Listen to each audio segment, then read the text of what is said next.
Listo, muchachos, muy buenos días para todos. Espero que estén muy bien.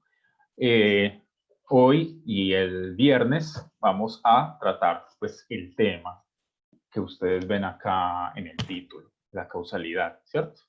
Y el texto que ustedes leyeron para esta semana trata justamente sobre este tema y implica, en donde están implicados un montón de consideraciones, un montón de argumentos que por eso les decía yo la semana pasada que sobre el tema de la causalidad hay otra reflexión completamente aparte. Un texto por demás bastante extenso, bastante, que toca bastantes puntos. Me imagino que eso les habrá generado alguna dificultad, ¿no es cierto? Sí, profe, sí, un poquito. Uh-huh. Profe, sí, incluso es como volver a leer Aristóteles Sí. de algún modo. ¿En qué sentido? Entonces, en el sentido de la teoría de las causas, para ver la causalidad, cómo se relaciona con la contingencia, Uh-huh. perdón, con la contigüidad y con otras causas de las cuatro que toma Hume, que son las que pueden conllevar a tener certeza de conocimiento. Uh-huh. Sí, pero digamos ahí habría que hacer una pequeña advertencia, y es que en el contexto de Hume, no, digamos, a él no le interesa tratar las cuatro causas de Aristóteles, es decir, ni formal, ni material, ni final, ¿cierto? Lo que entiende Hume por causalidad es cuando un objeto actúa y genera o la existencia o la actuación de otro objeto aparte, ¿cierto? Causa-efecto, lo que en el contexto de Aristóteles llamaríamos una causa eficiente, ¿cierto? Entonces, para poder ir entendiendo el paso a paso de este problema de la causalidad, pues hay que tener muy presente varias de las cosas que mencionamos la semana pasada, ¿cierto? Especialmente, pues, la diferencia entre impresiones e ideas, ¿sí? Las dos, las dos partes fundamentales de toda percepción de la mente sobre el mundo, ¿sí? De esas impresiones e ideas, la diferencia entre simples y complejas y cómo de ellas se deriva el principio de la copia sobre las ideas simples, es decir, aquel principio según el cual a toda idea simple le corresponde una impresión simple necesariamente, y que además siempre va a ser primero la impresión simple que la idea simple. Y, eh, y con ello tendríamos que las impresiones y las ideas compuestas o complejas son justamente compuestas de ideas simples, por lo cual ante toda idea compleja, en las cuales incluimos todas las ideas generales, como están compuestas de ideas simples, siempre en algún momento, diría Hume, para poder demostrar la realidad de esa idea, tendremos que remitirnos en última instancia a una impresión simple, a algo real, a algo que hemos captado con nuestros propios sentidos, ¿cierto? Entonces, eso por otro lado, el principio de la copia va a ser importantísimo para lo que vamos a ver esta semana, ¿sí?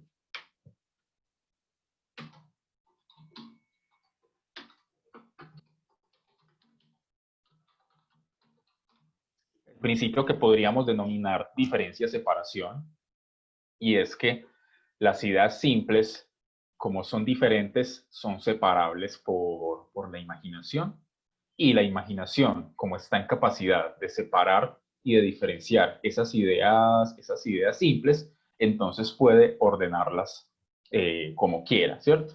Puede darle distintos órdenes que no necesariamente coincidirán con lo que existe en la realidad, pero en suma, esa capacidad que tiene la imaginación de ordenar y de asociar especialmente diversas ideas simples, que sabe distinguir y que sabe separar y que por tanto sabe darle diferentes órdenes, eso va a ser sumamente importante para lo que sí, ¿cierto? Entonces ese principio de la diferencia y la separación va a ser sumamente importante. Entonces, por ahora tenemos esas tres cosas que van a ser fundamentales para entender lo que sí, ¿cierto? Ah, bueno, y no se me podía pasar.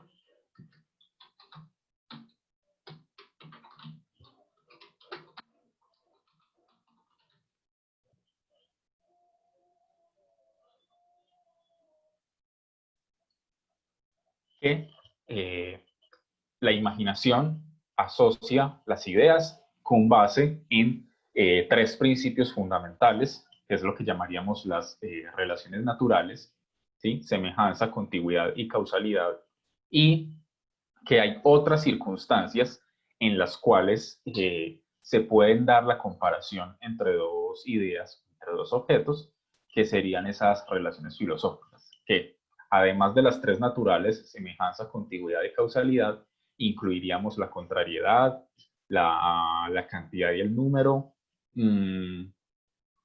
la contrariedad, la cualidad, etcétera, etcétera. Entonces, Profe, disculpa, ¿cuáles eran las tres causas? Perdón. las tres relaciones naturales: Para las tres relaciones naturales, perdón. contigüidad, semejanza y causalidad, causa-efecto. Es decir, son las tres formas en las que la imaginación de todos los seres humanos realiza sus asociaciones de ideas. Profe, muchas gracias. Listo. Entonces, va a ser sobre esta clasificación de la forma como la imaginación relaciona sus ideas, que va a iniciar Hume su reflexión acerca de la causalidad. Y entonces nos dice lo siguiente. Dice, entonces tenemos unas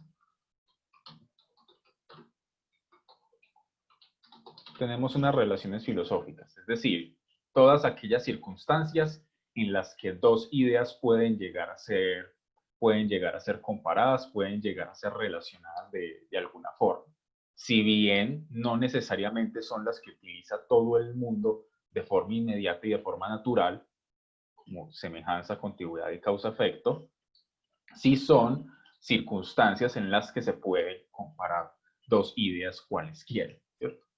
La contrariedad sería entonces una de ellas, la identidad sería una de ellas, la cualidad, la cantidad, etcétera, etcétera. Y sobre eso va a ser una distinción que va a ser clave que la entendamos para poder entender lo que argumenta acerca de la causalidad.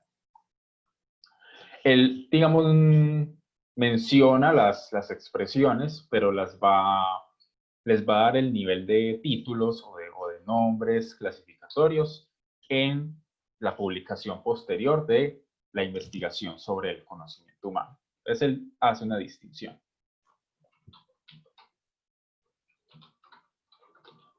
Una cosa son las relaciones de ideas, ¿sí?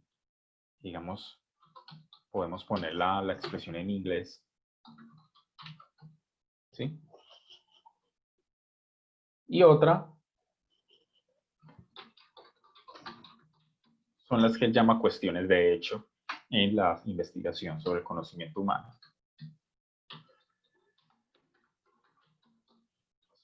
Matters of fact. ¿Y cuál es la diferencia entre una y otra? Sobre las relaciones de ideas, ¿sí? Nos dice lo siguiente. Son aquellas que, si concibo la relación de una forma diferente, la idea cambia. ¿Cómo es eso? Es decir, son todas aquellas ideas sobre las cuales yo puedo hacer razonamientos lógicos, razonamientos a priori, es decir, razonamientos que no apelan a la experiencia, es decir, que son netamente lógicos, que son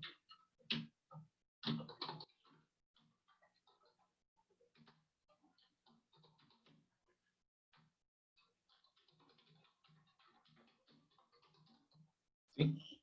¿Y qué pasa con estas relaciones de ideas? que es en estas relaciones de ideas en las únicas donde yo puedo garantizar una certeza necesaria, ¿cierto? Es decir, por ejemplo, una relación de ideas de este tipo sería la idea de círculo, ¿cierto? La idea de círculo. Un razonamiento a priori, lógico, independiente de la experiencia y que es necesariamente cierta, sería decir, un círculo no puede ser cuadrado, ¿cierto? ¿Y por qué es necesariamente cierto que un círculo no puede ser cuadrado? Porque ni siquiera en mi imaginación más volada, más ficticia, si se quiere, podría llegar yo a concebir un círculo cuadrado. Porque por su sola definición, por la sola definición de círculo, es imposible que sea cuadrado. Por la sola definición de soltero, no puede ser casado. Por la sola definición de 2 más 2, tiene que ser 4. Por la sola definición de triángulo, tiene que tener 3 ángulos y no 4 o 5, ¿cierto?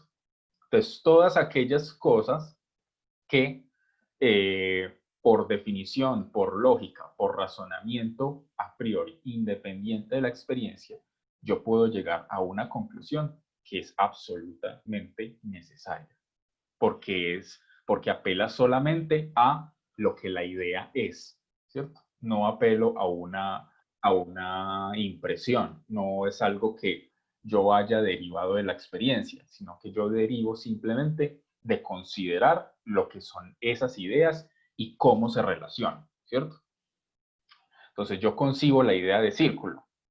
Si lo relaciono con el cuadrado, ¿sí? Tengo el círculo y tengo el cuadrado. Y esa relación de ideas la pongo en la de identidad, ¿cierto? Sé inmediatamente que estoy cometiendo un error, ¿sí? Porque las ideas cambian inmediatamente al poner esa relación, ¿sí? Entonces, nos dice Hume, ¿cuáles son esas relaciones de ideas de las que yo puedo derivar una certeza completamente necesaria en la medida en que son producto de un razonamiento lógico, un razonamiento a priori?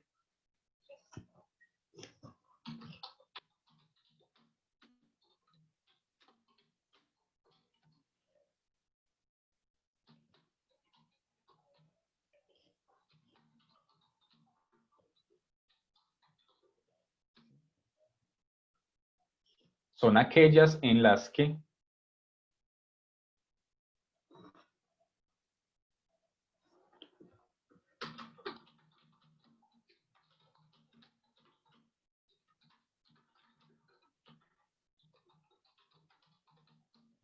Hume lo define así más o menos con estos términos, que si la relación cambia, la naturaleza de la idea, sustancialmente, esencialmente la idea misma también va a cambiar.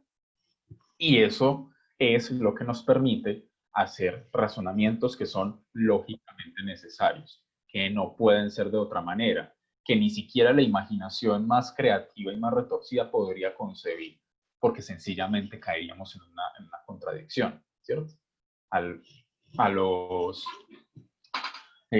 filósofos de la modernidad les gustaba decir que ni siquiera Dios puede violar las leyes de la lógica, ¿cierto? Y se entiende muy bien por qué, porque aquello que viola las leyes de la lógica ni siquiera se puede concebir en la imaginación más creativa y más retorcida.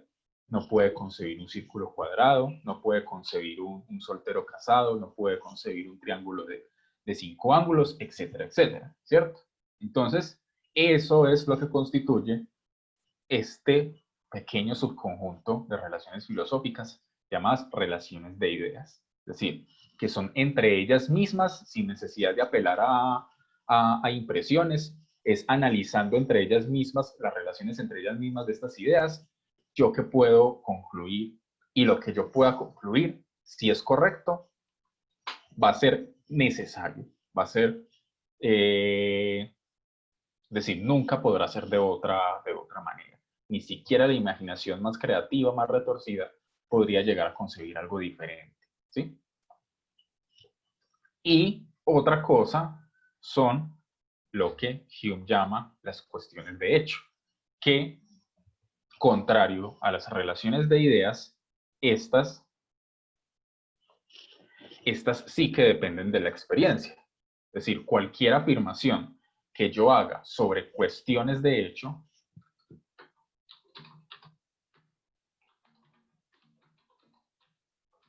sí dependen de la experiencia o como lo dirá Kant más tarde, son razonamientos a posteriori, ¿cierto? Y tienen la característica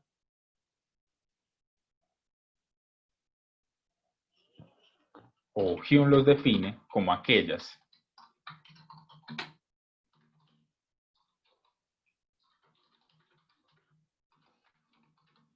¿sí? En que si la relación cambia, la naturaleza de la idea no cambia. Entonces, por ejemplo, estos dos objetos están contiguos, ¿cierto? Están juntos, están contiguos. Si yo cambio la relación, en este caso la relación de contigüidad, y los separo, los objetos no cambian. El celular sigue siendo celular y el lapicero sigue siendo lapicero. Yo concibo la relación de contigüidad y digo que ambos están juntos, no por razonamiento lógico, no por la definición misma de celular o de lapicero, sino porque yo estoy viendo con mis propios ojos, a través de la experiencia, que los dos objetos están juntos. Eso es una cuestión de hecho y no una relación de ideas.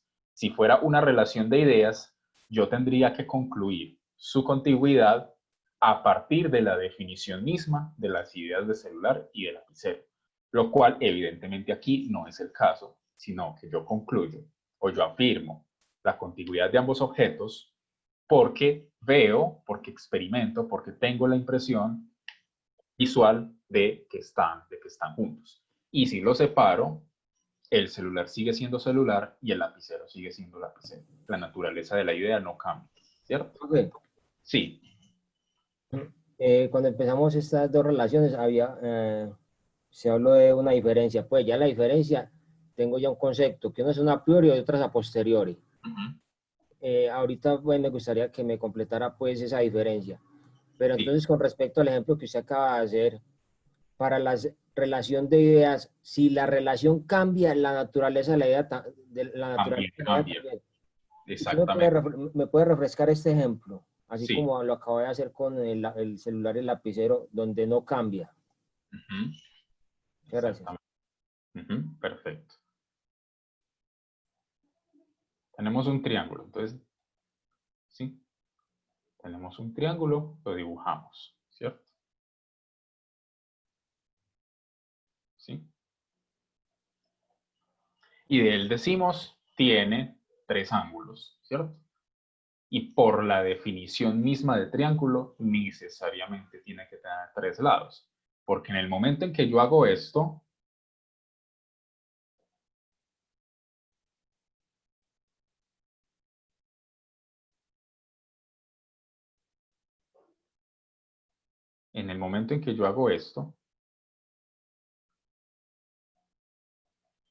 es decir, si a la definición de triángulo, pongámoslo así, entonces,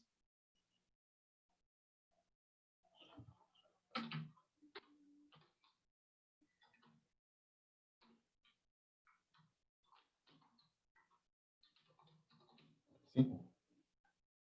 Entonces aquí, en este ejemplo que ustedes ven, se ve una relación, en este caso de identidad, ¿sí? En este caso de semejanza o de identidad. Triángulo igual 3 ángulos. Y en este otro ejemplo,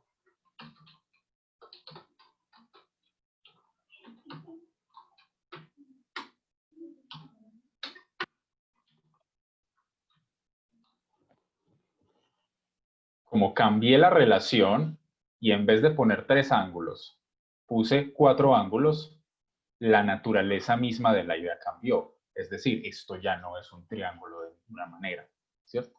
La naturaleza misma de la idea cambió en el momento en que yo pasé de concebir 3 ángulos a concebir 4 ángulos.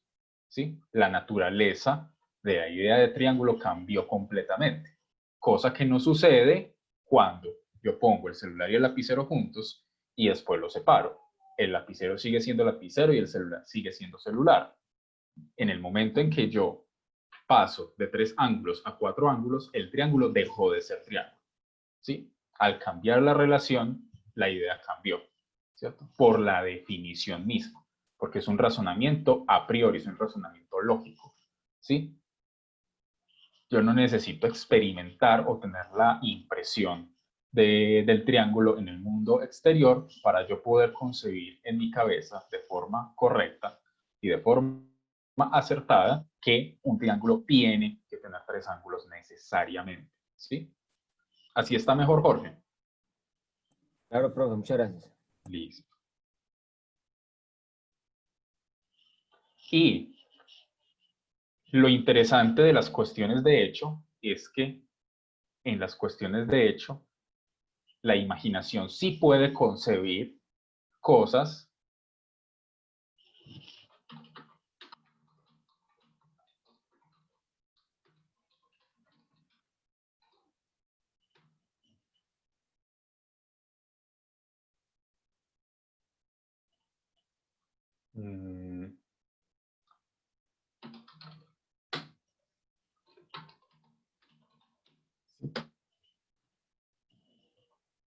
cosas que no hemos experimentado.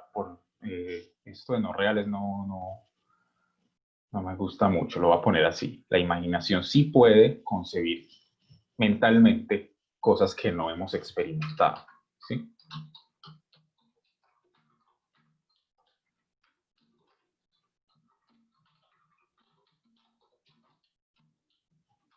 ¿Sí? Sí puede concebir cosas no experimentadas, ¿cierto? Entonces, y eso va a ser un detalle importantísimo para lo que sigue. Entonces, claro, yo no he visto todavía, por ejemplo, que el lapicero y el celular estén a una distancia de 20 metros, es decir, que el lapicero esté aquí y el celular esté en otra habitación. Pero yo podría imaginarlo. Yo perfectamente podría imaginar que eso sucediera, que el lapicero estuviera aquí y el celular estuviera en la otra habitación. Es decir, no me estoy contradiciendo lógicamente, no estoy concibiendo un círculo cuadrado ni un soltero casado cuando imagino que el lapicero está aquí y el celular en la otra habitación. La imaginación tiene la posibilidad en las cuestiones de hecho de concebir cosas que no han sido aún experimentadas y que probablemente nunca se experimentarán en ocasiones, ¿cierto? Entonces, la imaginación, ¿por qué es capaz de concebir un animal inexistente, como digamos un unicornio, ¿cierto? Jamás en nuestra vida hemos visto un unicornio real y sin embargo, la imaginación es capaz de concebirlo, es capaz de hacerse a la idea de uno, tomando dos ideas que están separadas, en este caso la de caballo y la de cuerno, supongo, y unirlas, ¿cierto? Ponerlas en un determinado orden, ¿cierto? Piensen en todos los animales mitológicos que se sepan y todos pueden concebirse como ejemplos de la capacidad de la imaginación de concebir cosas que aún no ha experimentado y que sería una cuestión de hecho. Y entonces, ¿por qué sabemos o por qué, digamos, asentimos, tenemos la creencia de que los unicornios no existen? ¿Sí? O de que nunca hemos visto uno, nunca hemos experimentado uno. Porque nuestra experiencia de forma a posteriori, ¿sí? Nos dice que no están en el mundo, ¿cierto? Que no existen en el mundo, ¿cierto? La sola definición de unicornio no me basta para decir que no existe o que nunca lo hemos visto. La sola definición de unicornio no me basta para decir que nunca lo hemos visto. Llego a la conclusión de que nunca lo hemos visto a través de la experiencia, a través de constatar el hecho de que nunca hemos visto uno. Entonces eso es una diferencia importantísima. Entonces, pongámoslo aquí también.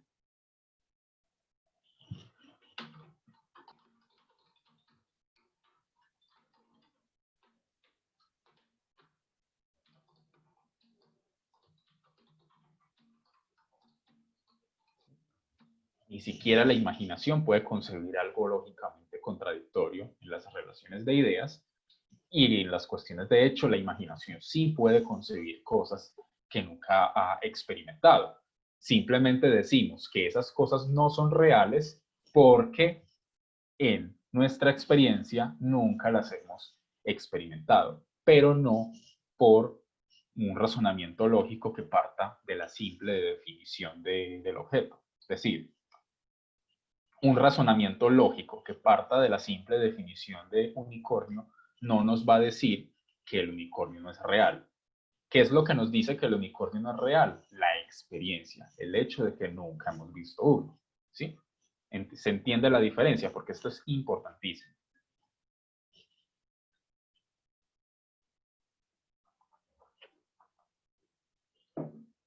Profe, a mí me llega una pregunta.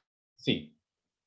Porque es que pues que estamos hablando de esto del unicornio que no es real y la cosa, pues a mí me llega como, pero con otro planteamiento. Pues nosotros, pues, pongámoslo así, porque esto lo he hablado bastante con un amigo, nosotros tenemos como la idea de quién es Vegeta, ¿cierto?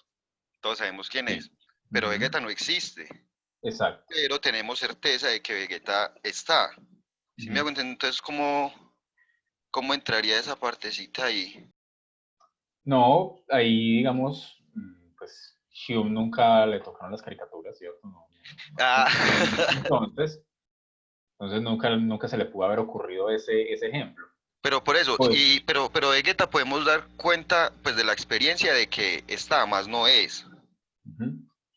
no, lo experimentamos como un dibujo animado, ¿cierto? Como una caricatura, no como un ser vivo, no como una persona de carne y hueso, ¿cierto? O sea, Ujú. técnicamente sí existe, técnicamente sí lo experimentamos, simplemente que no lo experimentamos como un cuerpo de carne y hueso, sino que lo experimentamos como un dibujo animado. Listo, Entonces, listo, bro. digamos, no habría diferencia realmente. Ah, listo, bro. Muchas gracias. ¿Sí? Oscar, adelante.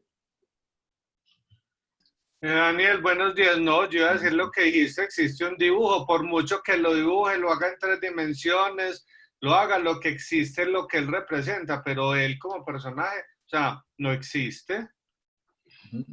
Exacto, no existe como persona, ¿sí? No Como existe persona, como o sea, el persona ser real. está No, una, no existe como persona, pero existe como concepto. O sea, el mero hecho de que estemos hablando ya le genera una existencia, obviamente no es. Exacto, nosotros nunca lo hemos visto en persona, entre comillas, ni hemos hablado con él, pero gracias a que la imaginación de una persona concibió la idea de este personaje, lo pudo plasmar en este caso en un dibujo, ¿sí? Entonces, digamos, otro ejemplo más del contexto de Hume, pues sería una pintura, un retrato de una persona inexistente en una pintura. No existe como persona de carne y hueso, pero gracias a que el artista lo imaginó y lo plasmó en la pintura, pues existe como pintura, ¿sí? Sería un poco como lo mismo.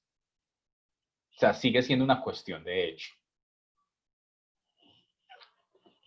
Entonces, bueno, finalmente, ¿cuáles serían entonces esas relaciones que caben dentro del grupo de las cuestiones de hecho, ¿sí?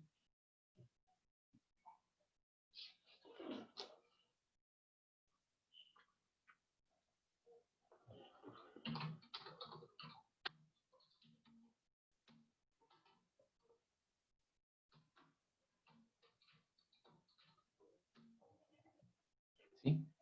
Llama todo lo que tenga que ver con la identidad, con el espacio-tiempo y con la causalidad, todas ellas son relaciones provenientes necesariamente de la experiencia, ¿cierto? Es decir, nosotros no podemos derivar ni la identidad de algo, ni su ubicación en el espacio, ni su ubicación en el tiempo, ni sus relaciones causales con otros objetos a partir de la sola definición, a partir del solo razonamiento lógico, sino que lo que sea que digamos acerca de la identidad de un objeto, de su ubicación en el espacio o en el tiempo, o acerca de sus relaciones causales, necesariamente depende de la experiencia, ¿cierto? Son o dependen de lo que nosotros experimentemos, es decir, de nuestras impresiones. Es decir, tienen que derivarse necesariamente de una impresión, ¿cierto? Es decir, son relaciones que, si se dan o no se dan, la naturaleza misma de la idea no cambia, ¿cierto? Entonces, esa distinción va a ser importantísima para entender lo que sigue, ¿sí?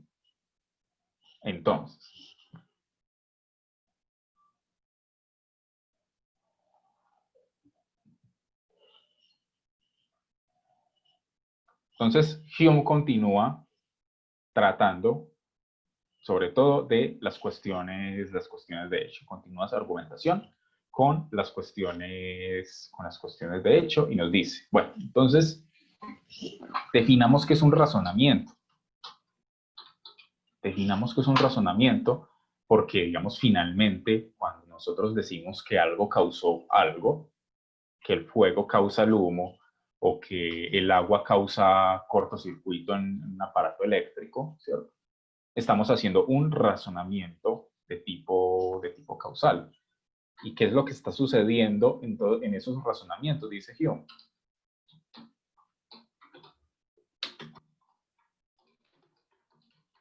Lo que hacemos es tomar dos o más objetos, compararlos de una u otra forma,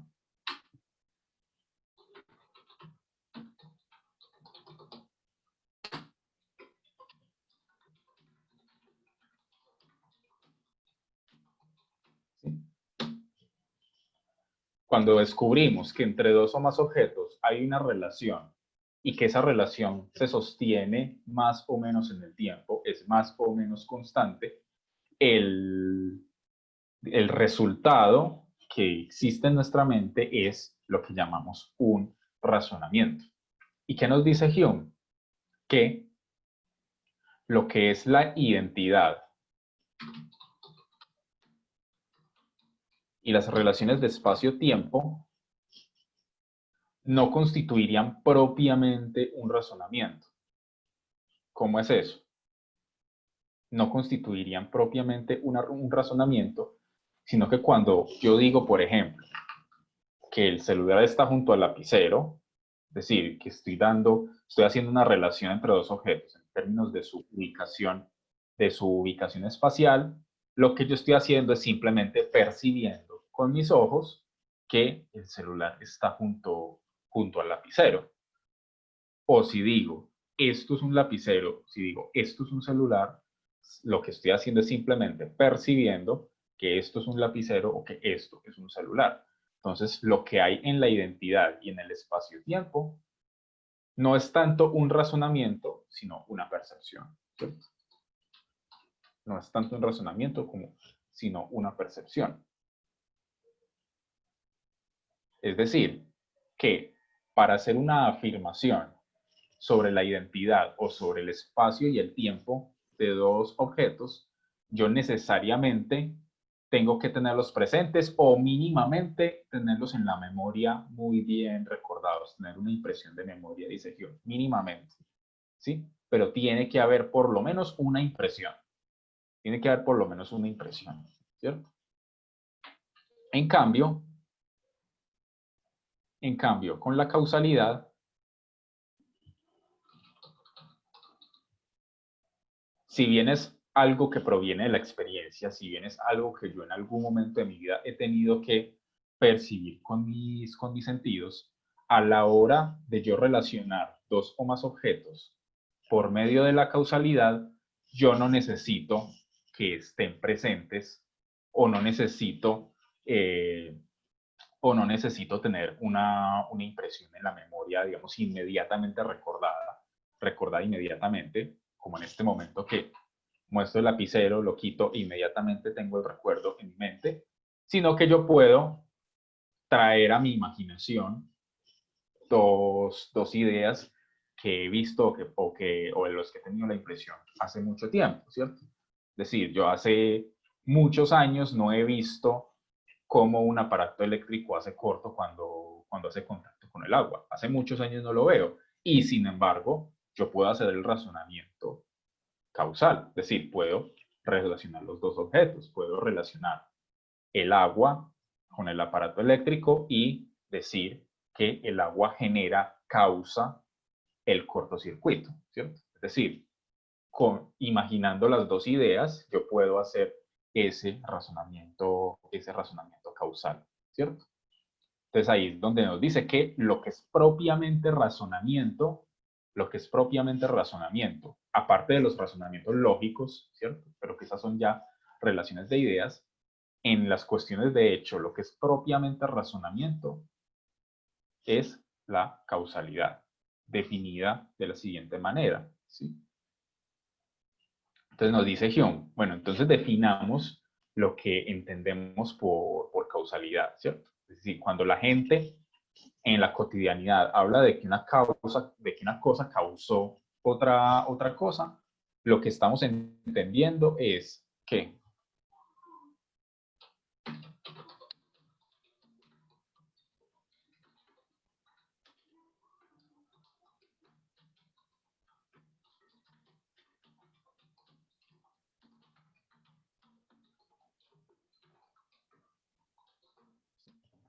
la existencia o acción de un objeto seguida de la existencia o acción de otro objeto, ¿sí?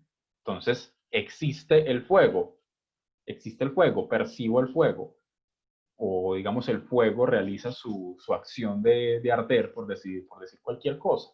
Entonces, seguido, se sigue que va a salir humo. Entonces hacemos ese razonamiento causal sin necesidad, digamos, de tener presente la impresión del fuego.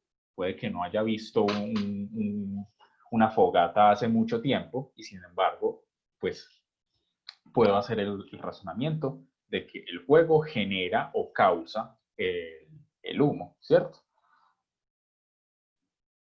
Entonces, al hablar de causalidad, hablamos principalmente de la existencia o la acción de un objeto seguida de la existencia o la acción de otro objeto. Y entonces, ¿esto por qué es así? ¿Cierto? Nosotros, ¿por qué llegamos a este tipo de conclusiones que no son lógicas, ¿cierto? Que no son, que yo podría concebir de otra manera? Y sin embargo, cuando yo digo el fuego causa humo, pues prácticamente todo el mundo va a estar de acuerdo, todo el mundo me va a creer, ¿cierto? A pesar de que no es algo lógico, no es algo conceptual, sino que es algo de la experiencia. Es decir, yo podría imaginar perfectamente un fuego del que no sale humo. Lo podría imaginar perfectamente, no me estaría contradiciendo lógicamente. Yo podría imaginar perfectamente y podría plasmarlo en una caricatura si se quiere, un fuego del que no sale humo, o podría imaginar un aparato eléctrico que no hace corto con el agua, ¿cierto? Lo podría imaginar. Sabemos que no es real, nunca lo hemos visto, nunca lo hemos experimentado, pero lo podemos imaginar. Jorge, adelante.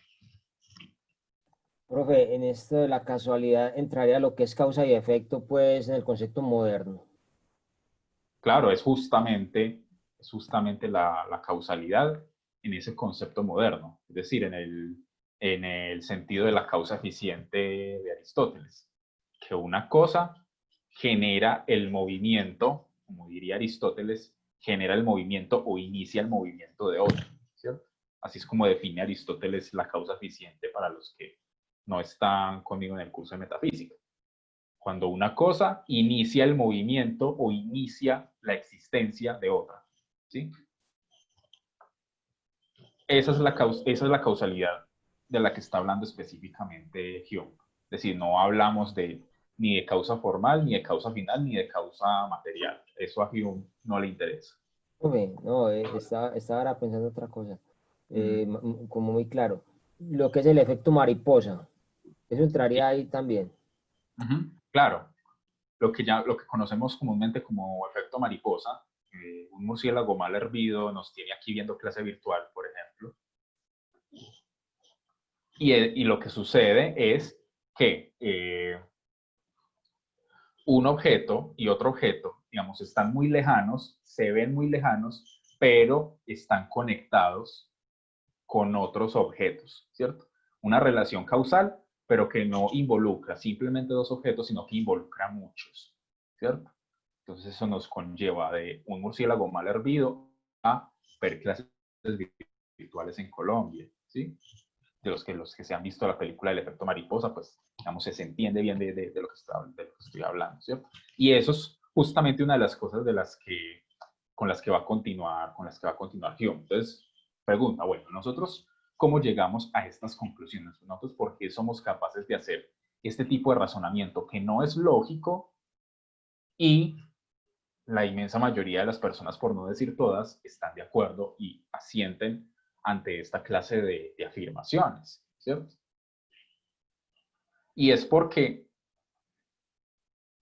cuando decimos que una cosa causa otra, decimos, en primer lugar,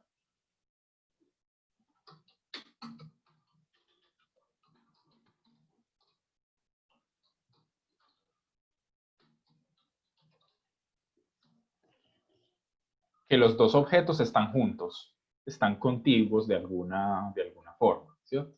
Ya sea que estén inmediatamente juntos o ya sea como en el efecto mariposa, que un objeto está aquí y otro objeto está quién sabe dónde, pero están contiguos con otros objetos gracias a los cuales se da esa relación de causalidad eh, entre dos objetos que están muy lejos. Entonces el murciélago mal hervido enfermó a una persona, esta enfermó a otra, y eso fue causando diversas cosas, diversos objetos, diversos sucesos, entre ellos, pues, la pandemia, las cuarentenas y el hecho de estar hoy aquí viendo una clase virtual y no en la mesa amigo, ¿cierto?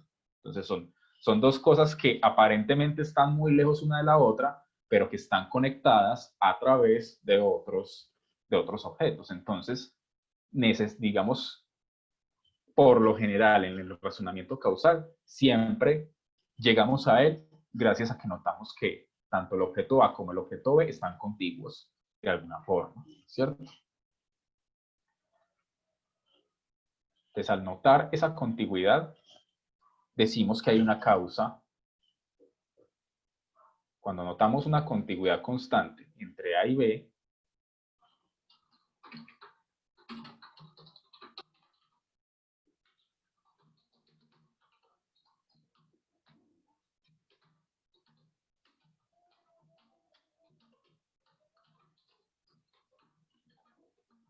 ¿sí? Entonces nos dice Gionés, cuando nosotros notamos que A y B siempre están juntos, asumimos, damos por sentado que hay una causa entre A y B, ¿sí?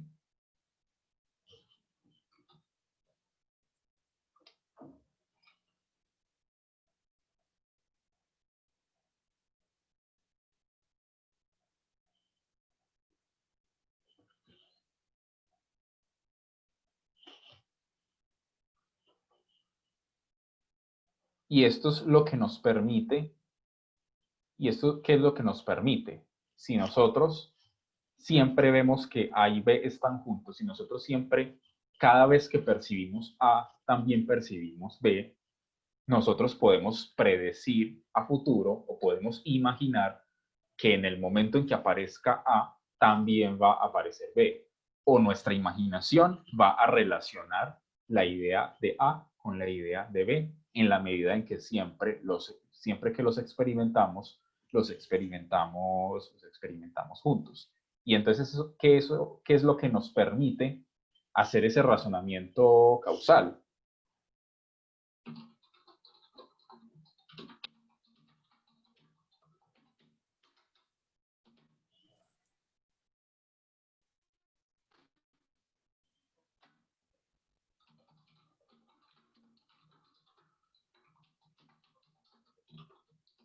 ¿Sí? Es decir, al yo ver que del fuego sale humo, digamos 10, 15 o 20 veces, mi mente ya asume que en el futuro, siempre que vaya a haber fuego, va a haber humo, ¿cierto? Y no necesita digamos, confirmarlo empíricamente cada vez que lo dice, sino que cuando lo dice, el resto de la gente va a estar de acuerdo porque está haciendo un razonamiento causal que todo el mundo ha experimentado un par de veces y entonces concluye que si del fuego ha salido humo 20, 25, 30 veces, pues del fuego va a seguir saliendo humo el resto de las veces, ¿cierto? Va a seguir repitiéndose. En eso consiste esa relación causal. Y por principio de la copia, como ya hemos concebido esa idea de la causalidad, entonces, ¿qué es lo que hay que preguntar? ¿Cuál es la impresión correspondiente a esa idea? ¿Sí?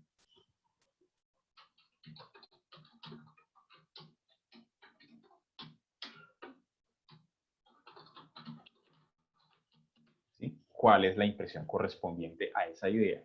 ¿A cuál idea? A la idea de la causa, ¿cierto? A la idea de que el fuego causa el humo, ¿cierto? ¿Cuál es la impresión correspondiente a esta idea? Entonces,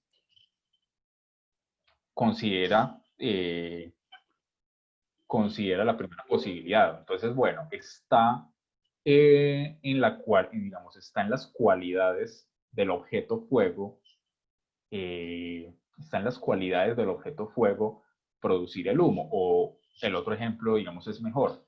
Está en las cualidades del aparato eléctrico hacer cortocircuito cuando entra en contacto con el agua. O está en las cualidades del agua, como objeto agua, generar el cortocircuito en el aparato eléctrico. Entonces lo que responde Hume es no. Es decir, la causalidad, la impresión que estamos buscando, de la cual se ha derivado de alguna forma, esa idea de causalidad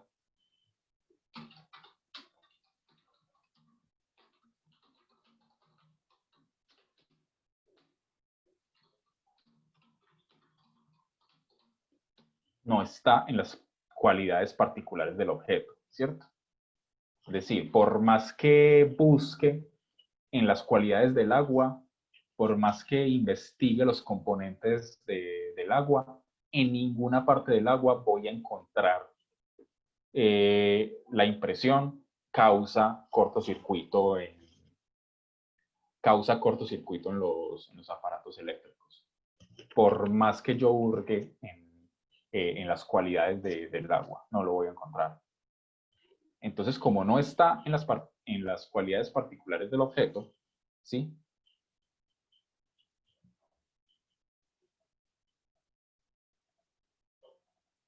Entonces tendría que buscarlo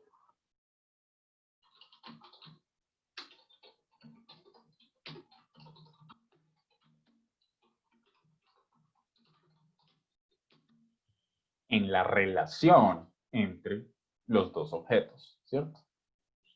Tendría que haber algo en la relación entre los dos objetos que me permitiera decir, aquí está, esta es la impresión, aquí estoy viendo, aquí estoy escuchando, aquí estoy palpando con el tacto la causalidad, ¿cierto?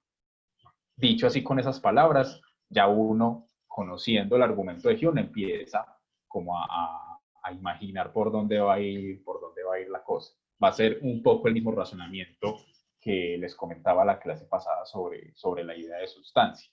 ¿Dónde está la sustancia? ¿Dónde está ese algo desconocido que se encontraría en cada una de las cualidades que definen un objeto? La respuesta de Hume sería en ninguna parte, y por tanto la idea de sustancia, como no tiene una impresión correspondiente, entonces es una ficción, es algo inexistente, no es real, ¿sí? Entonces se deriva de alguna relación entre los objetos. ¿Cuál sería entonces? ¿Cuál sería entonces esa relación? Entonces nos dice lo siguiente Hume.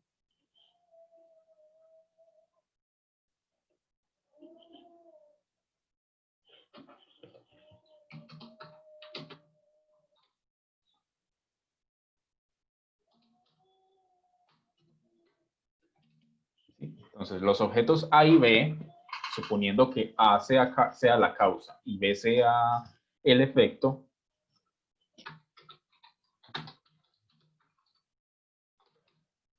en primer lugar, sabemos entonces que siempre están contiguos de alguna forma.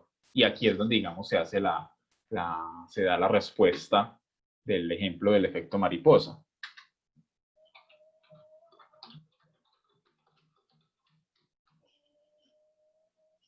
Si parecen distantes,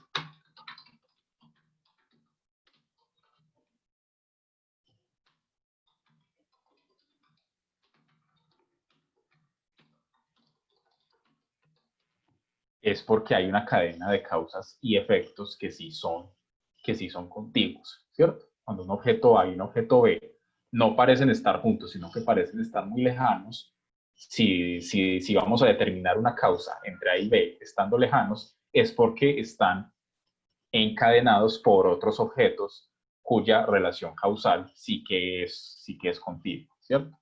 Entonces, dejémoslo en los objetos A y B siempre están contiguos, ¿sí? Y además, lo que nos dice Hume, y además,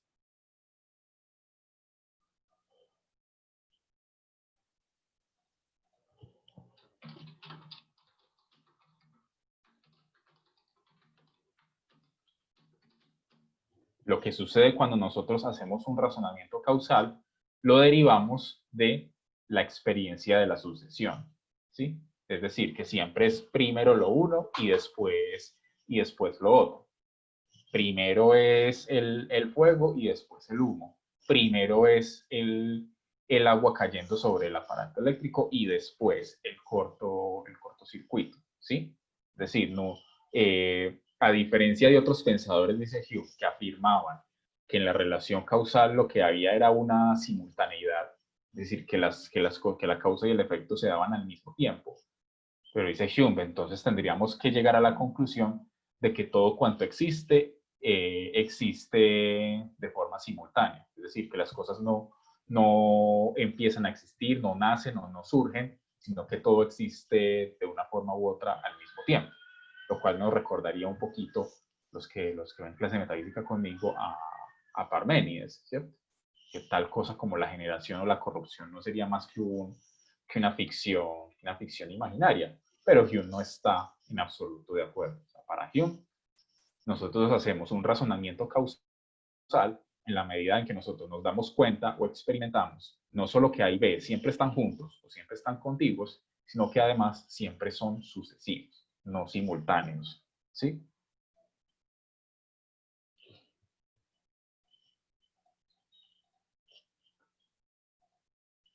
Y entonces la pregunta es, dice Hume, bueno, ¿nos basta entonces la contigüidad y la sucesión para hablar de causalidad? Lo que nos dirá Hume es, no, porque nosotros podemos imaginarnos objetos contiguos y sucesivos sin que necesariamente lleguemos a la conclusión de que fueron causados, ¿cierto? Nuevamente, qué pena insistir tanto con este ejemplo. Celular y lapicero están contiguos. Si veo primero el lapicero y después el celular, hay una sucesión. Ahora, ¿hay entonces una relación de causalidad? No. ¿Sí? Entonces, ¿cómo se puede concebir que dos objetos estén contiguos y sean sucesivos sin que uno cause el otro? Entonces no nos basta con la contigüidad y la sucesión para hablar de causalidad, ¿cierto?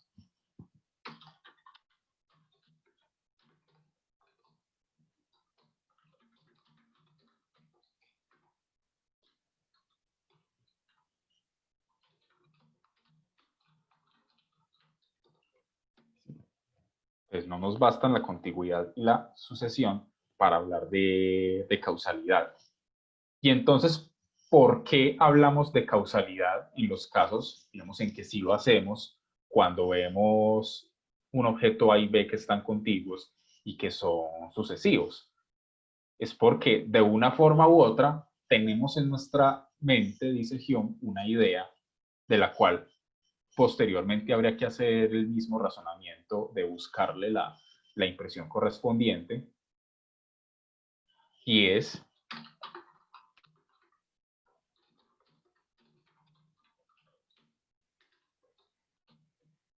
porque nosotros asumimos de una forma u otra que entre A y B no solamente existe la contigüidad y no solamente existe la sucesión, sino que hay una especie de conexión necesaria entre uno y otro, ¿sí? Entonces, como el procedimiento argumentativo de Hume en estos casos siempre es el mismo, ¿sí? Bueno, siempre es el mismo, es decir, cuál es la impresión correspondiente a esa idea, en qué consiste esa idea, cuáles son sus cualidades, cuáles son sus características y pues finalmente cuál es su impresión correspondiente, que es lo más importante, ¿sí? Y entonces, ¿qué sucede? Entonces, ¿qué sucede?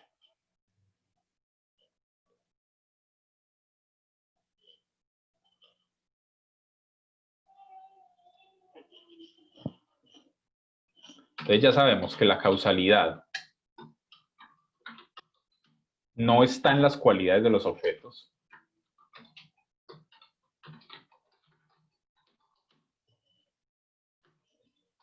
ni depende solamente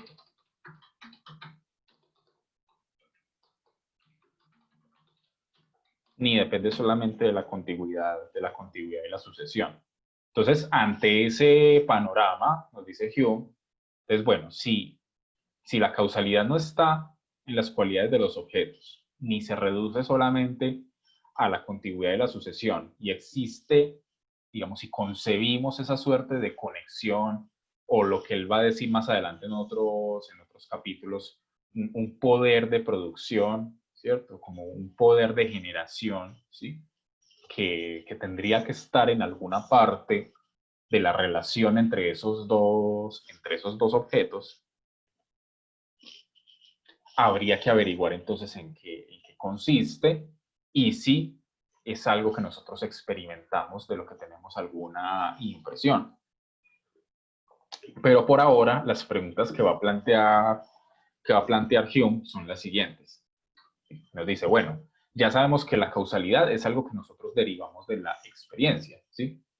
Pero los filósofos, como dice Hume, más exactamente los racionalistas, los escolásticos, afirman que la causalidad es algo necesario. Y para Hume, como ya vimos hace un momento,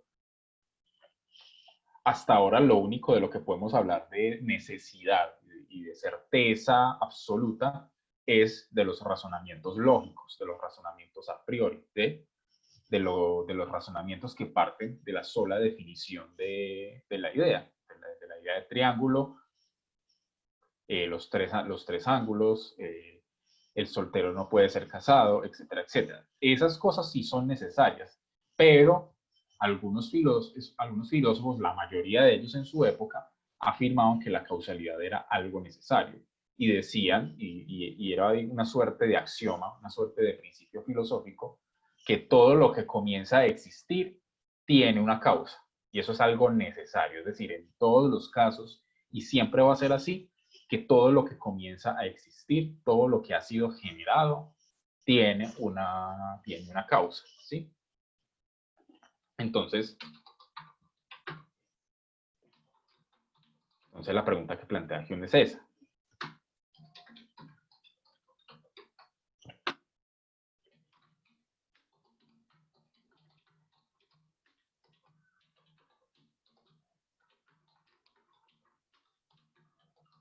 ¿Sí? ¿Tiene una causa o ha sido causado por otra cosa? ¿Sí? Porque afirmamos que necesariamente, aquí hay un errorcito de redacción, que necesariamente todo lo que comienza a existir tiene una causa, ¿sí? Y además, cuando nosotros hacemos un razonamiento causal tipo el fuego produce humo, nosotros llegamos a la conclusión de que ante esa causa, fuego, siempre de forma necesaria también, a pesar de que no es un razonamiento lógico, siempre y de forma necesaria el efecto va a ser el mismo. Va a salir humo, no va a salir agua, no van a salir truenos, no van a salir otras cosas diferentes. Siempre va a salir humo. Ante una causa X, siempre va a haber un efecto Y de forma necesaria. Entonces dice yo, ¿por qué llegamos a esa conclusión? ¿Por qué afirmamos algo así, sabiendo que eso que no es un razonamiento a priori, no es un razonamiento lógico?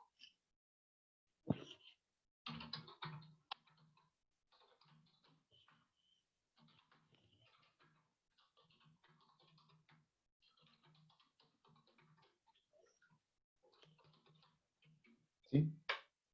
Y finalmente, entonces, ¿sí?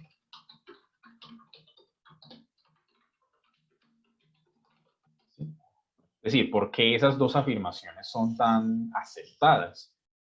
Ya ni siquiera solamente por los filósofos, sino también por la mayoría de las personas del común, diría yo. Vamos, aceptan o creen que esto es así, que todo lo que comienza a existir tiene una causa y que ante X causas se dan X efectos, repito, de forma necesaria, lo cual para Hume es algo sospechoso, puesto que para él lo único necesario es lo que es producto de un razonamiento lógico y no lo que es producto de una experiencia, ¿sí? Hasta aquí vamos bien, todo claro, ¿alguna pregunta? Oscar, adelante. Daniel, desde que hice la lectura pues del texto, que me pareció bastante pesado, por cierto, porque él es muy reiterativo y pues digamos ese paralelo que existe pues nos sacó de la oscuridad a la luz, ¿cierto? A mí me quedaron pues varias preguntas, entonces pues primero, como que al final me dije, no, él lo que está buscando es la certeza, o sea, en Hume como que pareciera ser para mí la palabra central, o sea, como si él dijera, yo solo quiero trabajar con aquellas cosas que me dan certeza de lo que es, ¿cierto? Y entonces para eso hace la separación entre lo que vos llamas pues cuestiones de hecho, relaciones de ideas y se va diciendo hasta que dice que solo la causalidad es la que permite pues establecer esa certeza. Pero la palabra idea se me volvió muy enredada en él. Sí. Pues ¿Por como qué? que, pues porque no sé, a ratos pensaba como en Platón, ¿será que él piensa que la idea es eso? No. Y como ahí al final él se pregunta por qué precisamente, yo tengo aquí en rojo esa pregunta que acabas de hacer, ¿cuál es la naturaleza de la creencia? Sí, Entonces quería un poquito que me alejaras un poco de Platón porque la palabra idea me tiene enredado. sí. Claro, de ninguna manera para Hume idea se entiende en el sentido platónico, como la esencia o la sustancia, del cual ya sabemos qué piensa Hume de la sustancia, de algo, ¿cierto?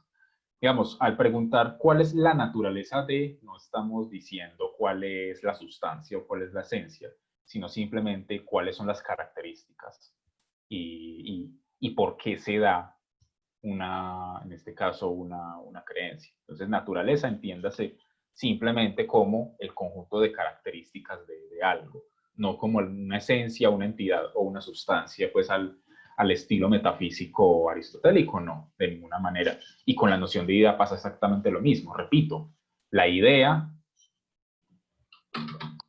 es algo que se resuelve con la primera distinción que él hace en todo el libro, la distinción entre impresión e idea. Entonces, la impresión es la percepción que tenemos con nuestros sentidos de forma inmediata. Entonces, por ejemplo, el ardor que siento la piel cuando me quemo con algo, ¿sí? La sensación misma es la impresión. En cambio, la idea es lo que se ha quedado en mi mente después, inmediatamente después de tener la sensación. Recuerden, la única diferencia para Hume entre la impresión y la idea es simplemente el grado de fuerza de esa percepción.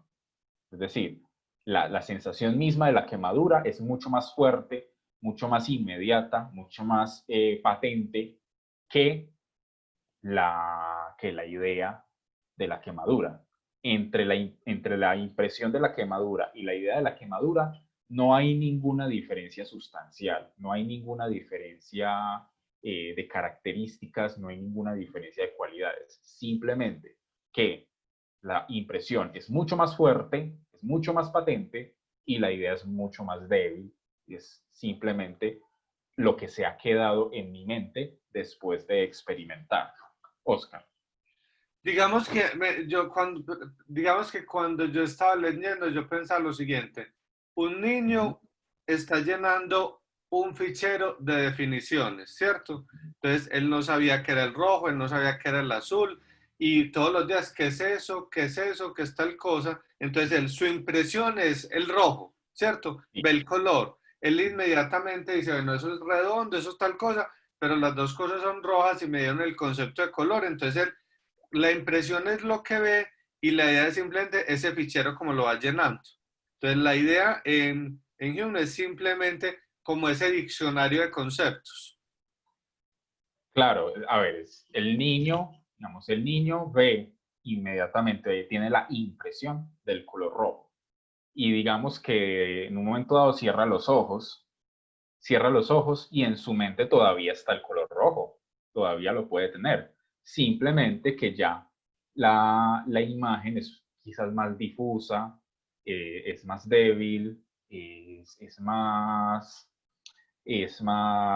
evanescente, pues por decir una palabra extraña si se quiere. Es decir, la única diferencia entre el rojo que está viendo con los ojos y el que tiene en su mente cuando cierra los ojos es simplemente un grado de intensidad, si se quiere, ¿sí? El rojo que ve con sus ojos es mucho más intenso como percepción que el rojo que tiene en su mente después de verlo, al cerrar los ojos. Y esa es la única diferencia para Hume entre la impresión y la idea. Es decir, entre la imagen de rojo que tiene en su mente y la imagen de rojo que está viendo, no hay una diferencia de matiz, no hay una diferencia sustancial. Es decir, sigue siendo el mismo rojo. El rojo es exactamente el mismo. Simplemente que la impresión es mucho más fuerte, mucho más patente y la idea es mucho más difusa, mucho más débil. Esa es la única diferencia. Entonces, claro, hay que sacarse de la cabeza la idea platónica, la sustancia o la esencia al hablar Hume de ideas, porque de ninguna manera es eso.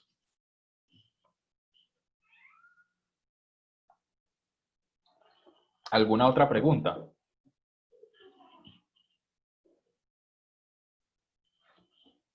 Bueno, y frente a la certeza, lo que está queriendo hacer Hume es, sí, digamos, la gente del común y los filósofos académicos creen o piensan que en estas afirmaciones hay una certeza necesaria, pero Hume va a evaluar si efectivamente esa certeza es tal, ¿sí? Y al final va a concluir que esa certeza no es tal, ¿sí? Es decir, para otras personas es necesario que todo lo que comience a existir tenga una causa.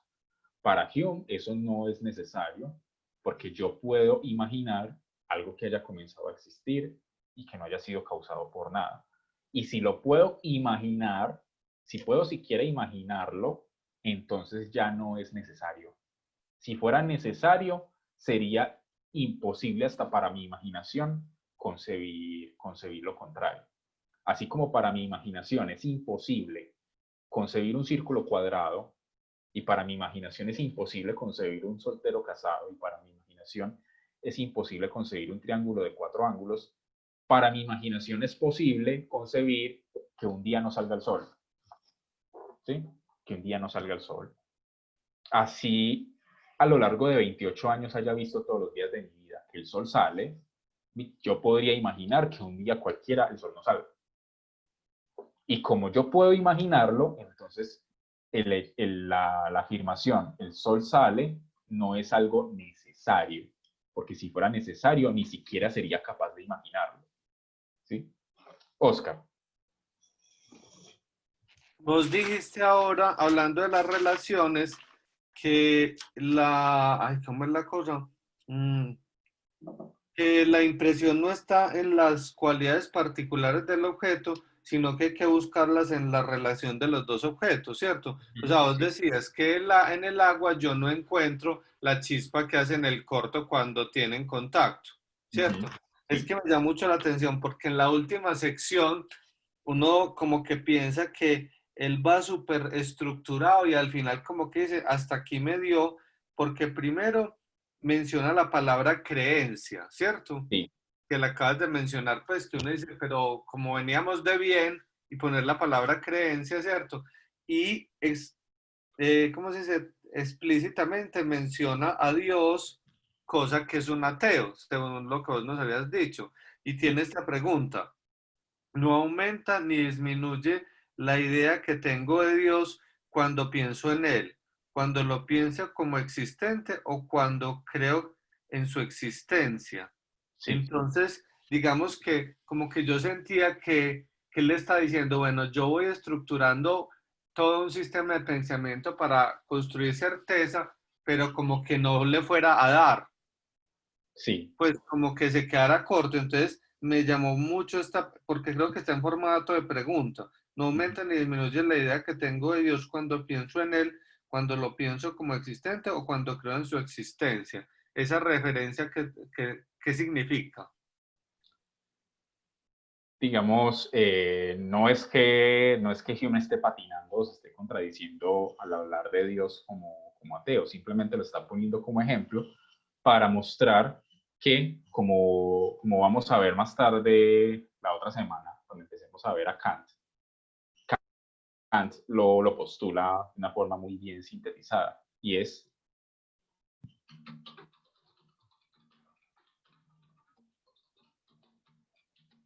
la existencia no es un predicado real. Es decir, si yo digo Dios, por ejemplo, decir Dios y decir Dios existe son exactamente lo mismo, ¿cierto?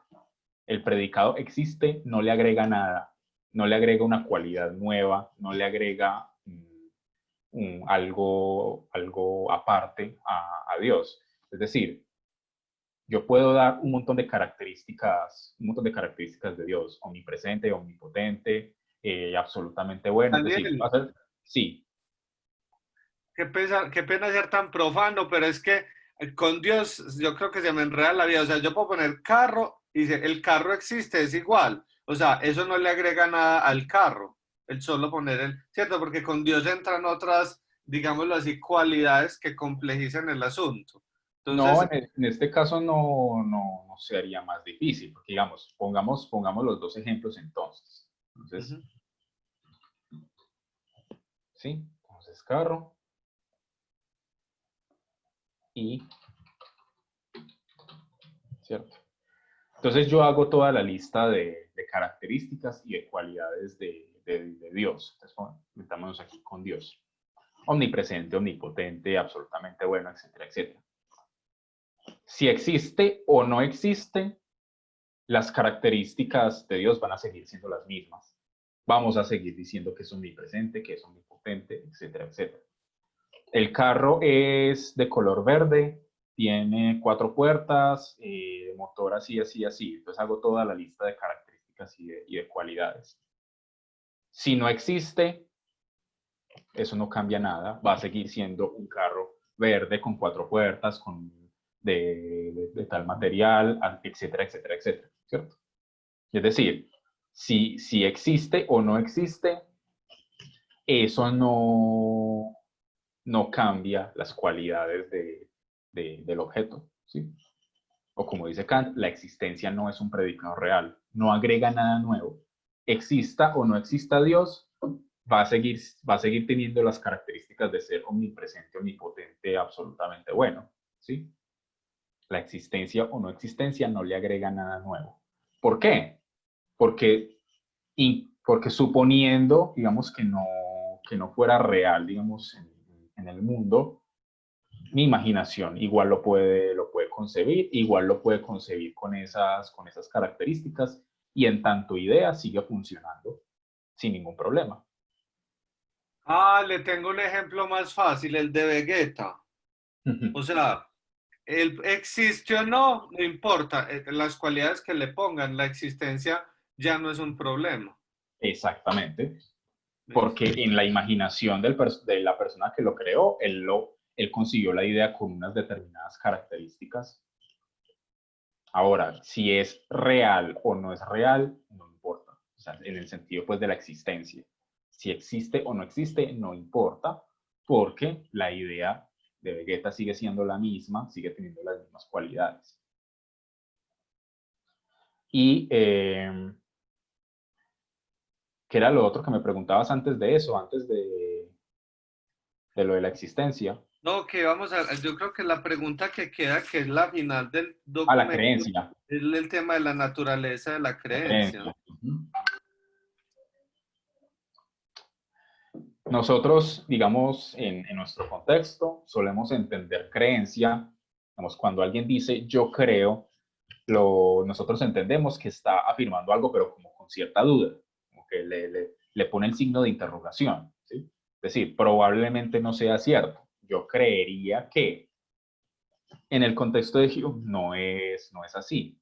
Cuando alguien tiene se dice en el contexto de Hume que alguien tiene una creencia, en el sentido simplemente de que está de acuerdo, de que hace la afirmación. Cuando yo afirmo Dios existe, tengo la creencia de que Dios existe.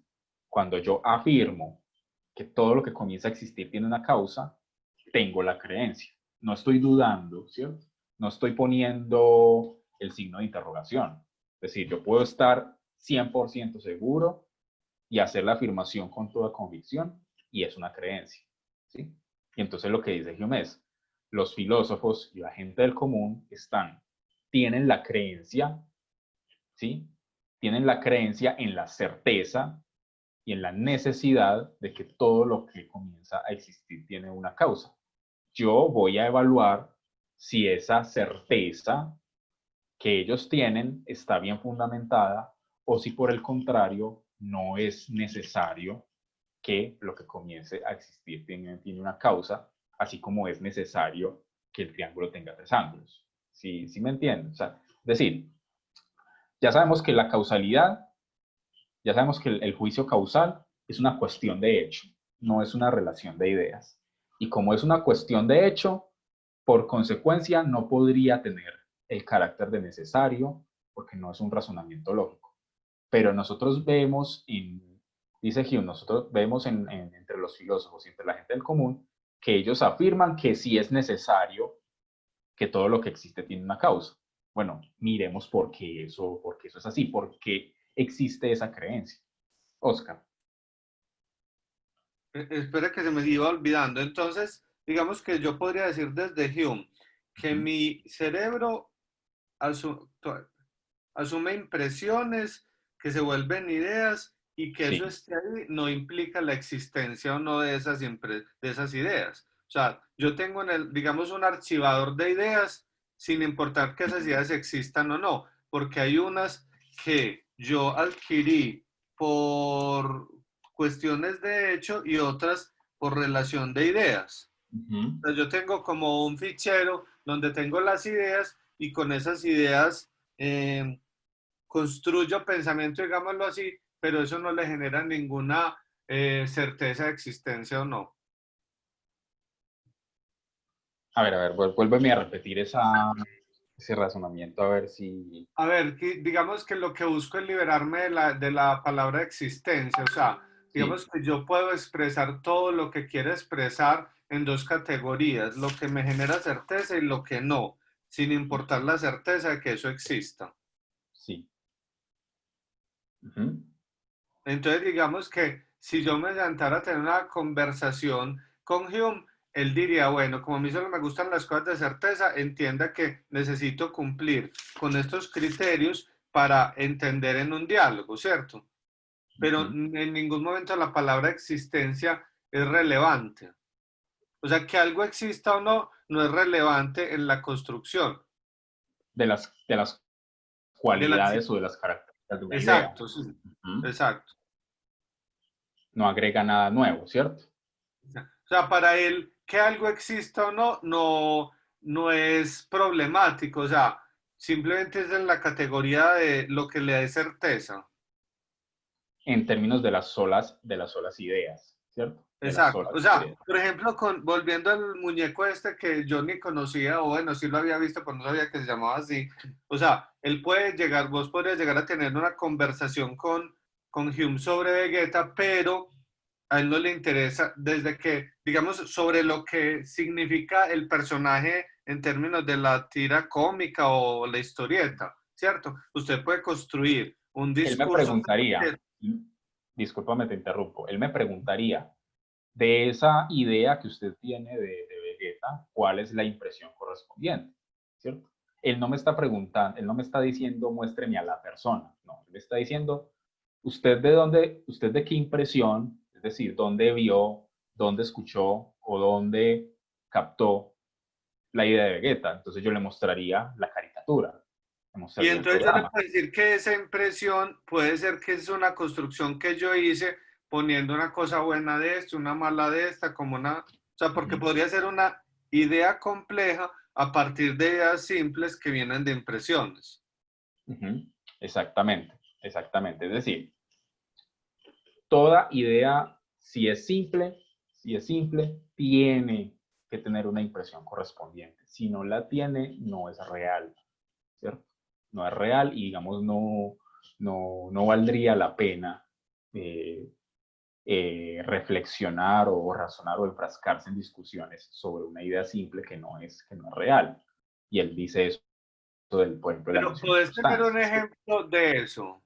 O sea, a mí no se me ocurre algo que no venga de una impresión. Pues lo único sería juntar letras para inventarme una palabra, pero no podría darle entidad, o sea, figura, forma, color, no. Entonces, por eso creo, estoy de acuerdo. No existe nada, ninguna idea que no venga de una impresión. No, no Ninguna idea sería simple, ninguna idea simple. simple, Ojo, claro, ¿no? exacto. Claro, porque digamos, si yo imagino, yo puedo imaginar cosas que no he experimentado, ¿cierto? Para que no nos enredemos con la palabra existencia. Yo puedo imaginar Sí. cosas que no he visto, ¿sí? Pero yo cómo logro construir en mi imaginación la imagen de una cosa que no he visto, tomando Ideas elementos simples, de cosas que sí he visto, ¿sí? sí. Es decir, yo no podría imaginar algo de a partir Esos de elementos. muñecos que son monstruos que se vuelven carros, eso no existe. Pero si Exacto. existen los carros, si existen las personas, si existen los materiales de lo que están hechos. Ajá, exacto. Entonces lo que dice Gina al respecto es, lo que yo no puedo hacer es imaginar una idea simple que yo nunca he experimentado. Es decir, yo no puedo imaginar un color que jamás he visto, yo no puedo imaginar un sabor que jamás he probado, yo no puedo imaginar un sonido que jamás he escuchado, ¿cierto? Las cosas que yo puedo imaginar que no he visto o que no he experimentado empíricamente, por lo general son ideas complejas, ideas compuestas por ideas simples, que esas sí que las he tenido que experimentar alguna vez, las he tenido que experimentar en algún momento. Yo puedo, yo puedo construir imágenes, yo puedo imaginar las cosas más disparatadas, ¿cierto? Pero siempre con base en cosas que sí he experimentado o en cosas que sí he visto, como colores, figuras, sabores, sonidos, es decir, todas esas cosas que no se pueden descomponer o que no se pueden dividir en más ideas, ¿sí? Es decir, yo puedo imaginar los personajes que yo quiera, los monstruos que yo quiera, los animales que yo quiera, pero no puedo imaginar un color que nunca he visto, no puedo imaginar un sonido que nunca he escuchado, ¿sí? Esa es la característica de las ideas simples.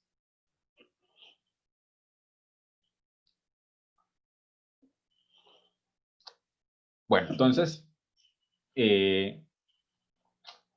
Continuando con lo que veníamos desarrollando, entonces, listo, vamos a evaluar, dice Hume, si efectivamente todo lo que comienza a existir tiene una causa de forma necesaria, ¿cierto?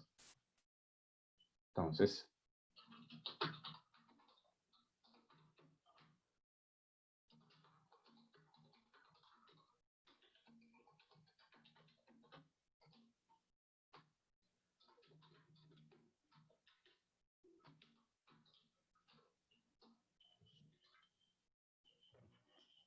¿qué tan cierto es que todo lo que comienza a existir tiene una causa?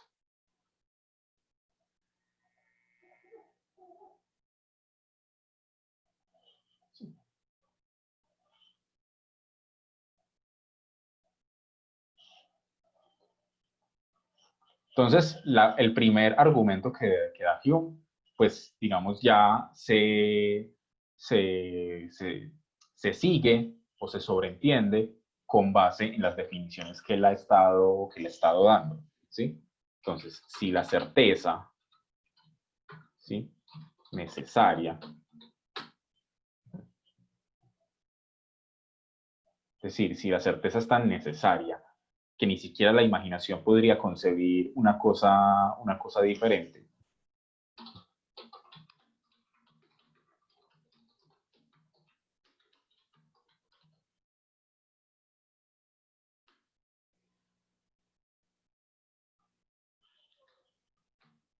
Y ya sabemos que las relaciones de ideas son la semejanza, eh, la cualidad, la cantidad y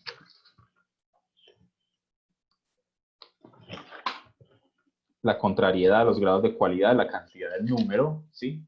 Son esas las relaciones de ideas en las cuales se puede encontrar esa certeza necesaria y no está la causalidad, porque la causalidad es una cosa que solamente podemos adquirir en la experiencia y no por medio de razonamientos lógicos.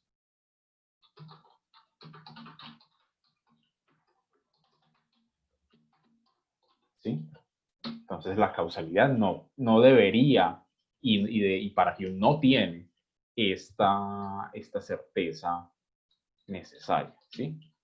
Es decir, por meros razonamientos lógicos, yo no puedo demostrar con total certeza y con total necesidad que todo lo que comienza a existir tiene una causa. Si yo he llegado a esa conclusión, ha sido por la experiencia, no ha sido por medio de razonamientos lógicos, ¿sí? Y entonces, como bien sabemos, como bien menciona Hume, sin embargo, esta afirmación de que todo lo que comienza a existir tiene una causa ha funcionado casi como un axioma, como un principio lógico de los filósofos, sobre todo los racionalistas y de los escolásticos, ¿cierto? Es decir, afirman que es necesario y que tiene ese nivel de certeza necesaria propio de un razonamiento a priori y dan argumentos a priori, dan argumentos lógicos para intentar demostrar que todo lo que existe tiene una causa. Entonces los filósofos han intentado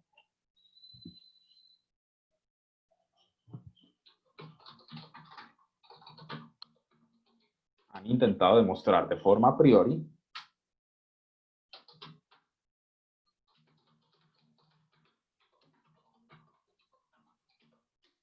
que la causalidad es algo necesario, ¿sí? Y entonces, en esa sección número 3 de por qué una causa es necesaria, Hume se va a dedicar a refutar, a desmontar 3 argumentos a priori que intentan demostrar que la causalidad es algo necesario. Han intentado demostrar de forma a priori que la causalidad es algo necesario. Bueno, y además otro argumento que se desprende de las reflexiones y de las definiciones que ha hecho Hume es el siguiente.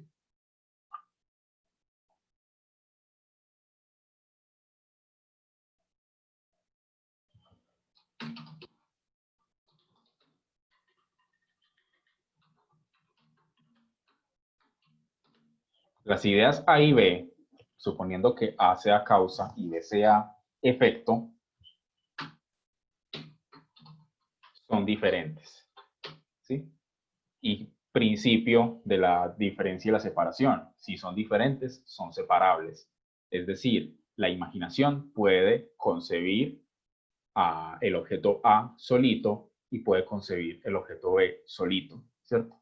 Porque como son ideas distintas, la imaginación las puede separar. Es decir, la imaginación puede concebir A, puede concebir B sin necesariamente estar obligado por definición o por lógica a tener que concebir A. Es decir, si yo tengo la imaginación lo suficientemente volada, yo podría imaginar que un aparato eléctrico hace corto sin necesidad de agua, sin necesidad de otra cosa. Es decir, que de un momento a otro y así solito empiece a hacer corto.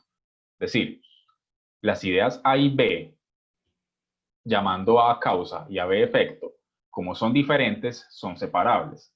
Y si son separables, la imaginación los puede concebir solitos, los puede concebir por separados.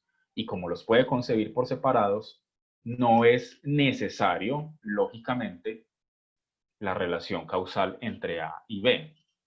Repito, la imaginación no puede concebir un círculo cuadrado, por ende es algo necesario, es algo cierto, tiene su nivel de certeza necesario, porque la imaginación no puede concebir un círculo cuadrado.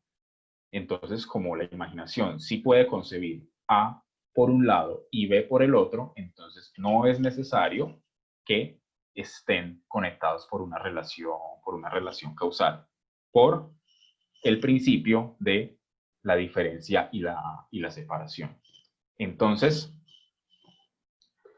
ya para que vayamos concluyendo y continuemos el viernes, entonces los filósofos han intentado demostrar de forma a priori que la causalidad es algo necesario.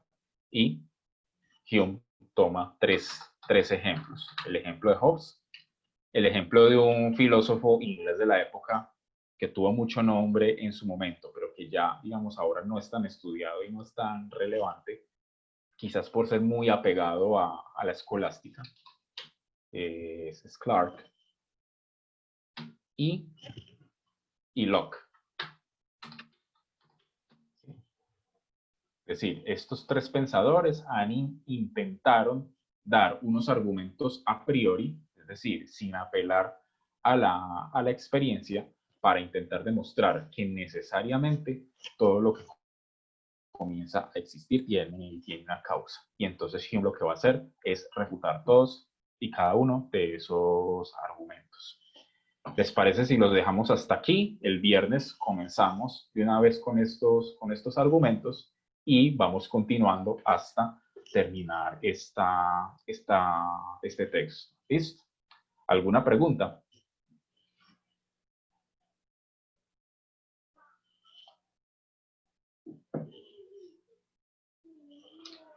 Listo, muchachos. Entonces, espero que haya quedado bastante claro.